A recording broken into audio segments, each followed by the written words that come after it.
Hi friends, எல்லாரும் எப்படி இருக்கீங்க? இன்றைக்கி உங்களுக்கு என்ன செஞ்சு காட்ட போகிறேன்னா, பன்னீர் ஆலு பட்டர் கிரேவி தான் பண்ணி காட்ட போகிறேன். அது ரொம்ப டேஸ்ட்டாக இருக்கும். நீங்களும் பண்ணி பாருங்கள்.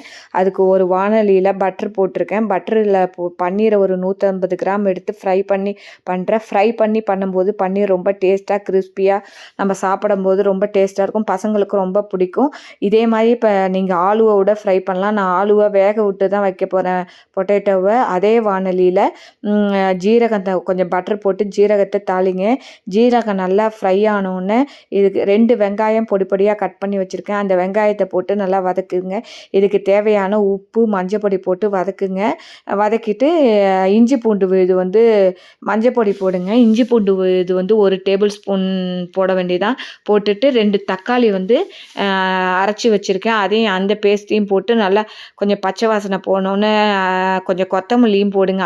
இந்த சமயத்தில் கொத்தமல்லி போடும்போது நல்லா டேஸ்ட்டாக வாசனையாக இருக்கும். நான் பன்னீர் மசாலா தான் ஒரே பவுடர் மட்டும்தான் இதுக்கு போட போகிறேன். வேறு எந்த காரமும் இல்லை. உங்களுக்கு இந்த பவுடர் இல்லைன்னா சில்லி பவுடர், தனியா பவுடர் அண்டு கரம் மசாலா போடுங்க. எல்லாம் ஒரு டேபிள் ஸ்பூன் போட்டால் டேஸ்ட் நல்லாயிருக்கும்.